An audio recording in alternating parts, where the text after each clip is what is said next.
वाराणसी की ज्ञानव्यापी मस्जिद में सर्वे के लिए नियुक्त कोर्ट कमिश्नर को बदलने की मुस्लिम पक्ष की अपील को 7 मई को कोर्ट ने खारिज कर दिया। मस्जिद पक्ष ने आरोप लगाया था कि कोर्ट कमिश्नर अजय कुमार मिश्रा निष्पक्ष तरीके से काम नहीं कर रहे हैं। उन्हें हटाकर कोई दूसरा कोर्ट कमिश्नर नियुक्त करने की मांग के साथ मस्जिद कमेटी ने अदालत में प्रार्थना पत्र दिया था। कोर्ट ने शनिवार को इस पर सुनवाई करते हुए प्रार्थना पत्र को खारिज कर दिया। साथ ही आदेश दिया है कि कमीशन की कार्रवाई पहले की तरह जारी रहेगी। ज्ञानव्यापी मस्जिद और श्रृंगार गौरी विवाद में हिंदू पक्ष के वकील विजय शंकर रस्तोगी ने ये जानकारी दी। उन्होंने कहा कि मस्जिद का सर्वे पहले की तरह यथावत रहेगा। मुस्लिम पक्ष के आरोपों पर प्रतिक्रिया देते हुए रस्तोगी ने कहा कि इंतजामिया मसाजिद कमेटी के अलावा स्टेट ऑफ यूपी भी मामले में प्रतिवादी है, लेकिन उन्होंने मुस्लिम पक्ष के इस दावे का विरोध किया है कि मामले में कार्रवाई पक्षपात से हो रही। रस्तोगी ने मीडिया से बात करते हुए कहा कि ज्ञानव्यापी मस्जिद में कमीशन की कार्रवाई चल रही है। कोर्ट कमिश्नर अजय मिश्र कार्रवाई कर रहे हैं। शुक्रवार को 2.5 घंटे की कार्रवाई के दौरान सभी पक्ष के लोग उपस्थित थे।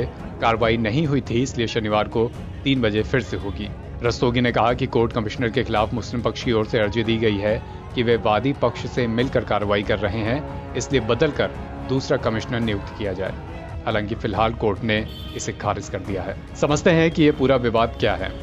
18 अगस्त 2021 को कोर्ट में शुरू हुए इस विवाद के वादियों का कहना है कि ज्ञानव्यापी मस्जिद परिसर में मां श्रृंगार गौरी, भगवान गणेश, हनुमान, आदि विश्वेश्वर, नंदी जी और अन्य देवी देवताओं की प्रतिमाएं हैं। ये सभी देवी देवता प्लॉट नंबर 9130 पर मौजूद हैं, जो काशी विश्वनाथ कॉरिडोर से सटा है।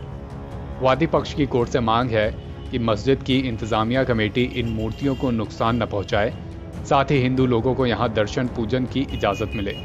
हिंदू पक्ष की याचिका में ये मांग भी की गई थी कि एक कमीशन गठित करके कोर्ट मस्जिद परिसर में देवी देवताओं की प्रतिमाओं की मौजूदगी को सुनिश्चित करे।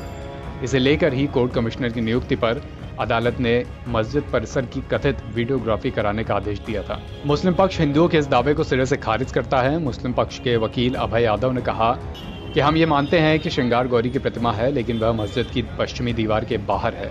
ऐसे में मस्जिद में जाकर सर्वे की जरूरत नहीं है। वो ये भी कहते हैं कि कोर्ट ने मस्जिद के अंदर जाकर सर्वे करने का कोई ऑर्डर नहीं दिया है। उन्होंने श्रृंगार गौरी मंदिर की मौजूदगी वाले प्लॉट नंबर 9130 की स्थिति पर भी सवाल उठाया और कहा कि याचिकाकर्ताओं ने इसका कोई मैप भी कोर्ट में जमा नहीं किया है। NBT ऑनलाइन की रिपोर्ट।